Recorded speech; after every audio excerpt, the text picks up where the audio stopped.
Chapter 7 The Adventure of the Nameless Knight. It was not always that the splendid way was a difficult way and perilous. Even in the Valley of Toil there were days of fair travelling, with soft green sward beneath the feet, and the music of sunny streams for joyous company. There were nights also of sweet and dreamless rest, when the stars above were kindly sentinels, and the breath of the night breeze was a breath of peace.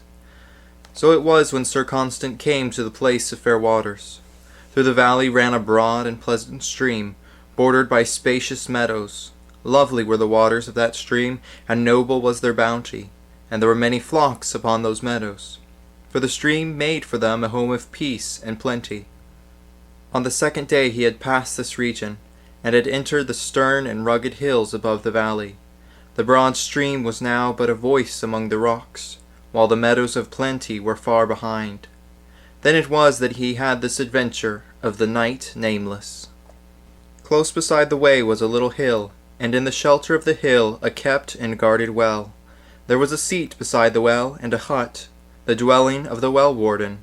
But the place was lonely, shadowed by frowning hills, and far away from the laughter and sunshine of the fair waters. It was high noon when Constant came to this place, and he turned aside to the well with a glad heart. But when his footsteps sounded upon the stones, the door of the hut was thrown wide, and a man came hastily forth to meet him. This was an aged man, meanly clad, and so feeble that he stumbled as he walked.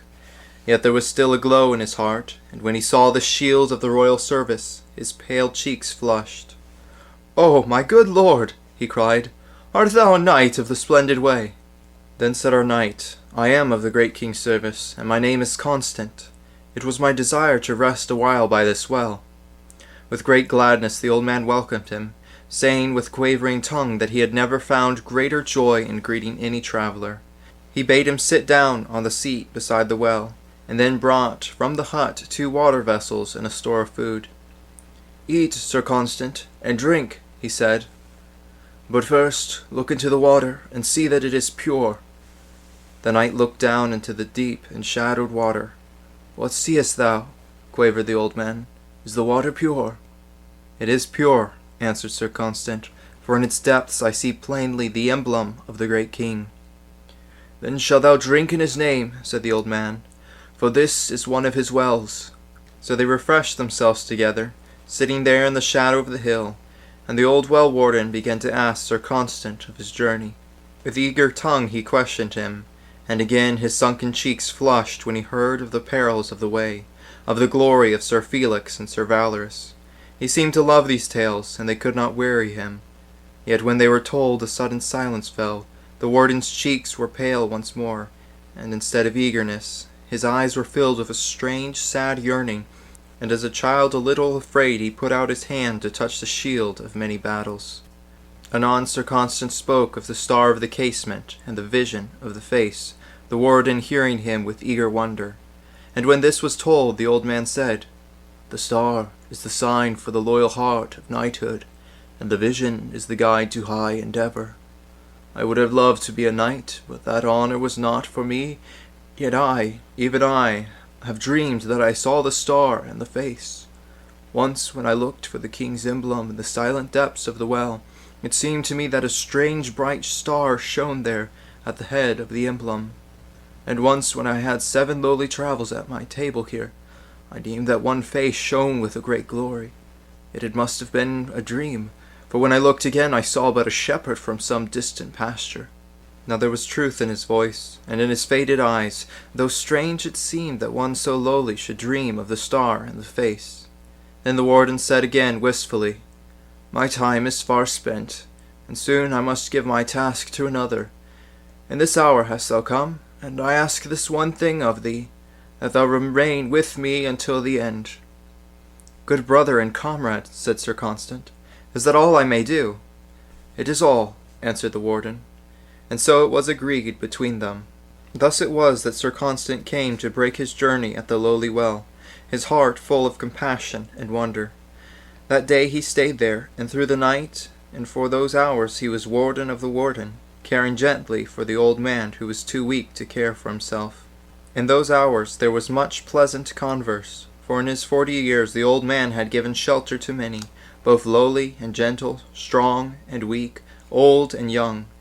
But Constant did not speak of himself and his adventures, save as the old man questioned him, for when they came to these things, he saw in his eyes that shadow of wonder and wistfulness, which he had seen in the first telling of his story. But he found great gladness in those hours, to see how the warden kept his charge, for while he waited there he saw many travellers pause at that quiet well-side for rest and refreshment. When they came, the well-warden would greet them eagerly, going out to meet them. He would offer food and water, but ever with the same words, "Look into the well, and see if the water is pure. What seest thou there?" And when this traveller had seen the emblem of the great king shining in the still depths, he would give him to drink, saying, "In the king's name, for this is his well." And in his face at that saying there was such joy and pride as may not be described.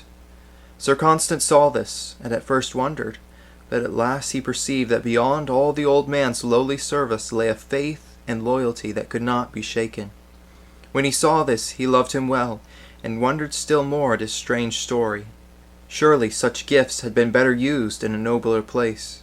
And after that it came to him often that the cry of the old well-warden, "In the king's name," though but the frail and quavering motto of a humble servitor, had kinship with the battle-cry of a noble knight in close and deadly fight.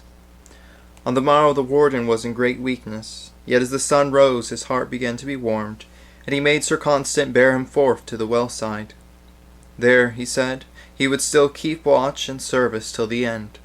So when a traveller came, it was the warden that greeted him, and bade him look into the well, and when he had seen the emblem in the water, it was the aged warden that gave him to drink. So the day declined, and the sun sank in a bed of glory in the west. And Sir Constant, watching, saw a purple cloud arise, beautiful and sombre, in the form of a mighty horseman with a mighty plume. When he saw this, he thought of the silent horseman of the parting of the ways.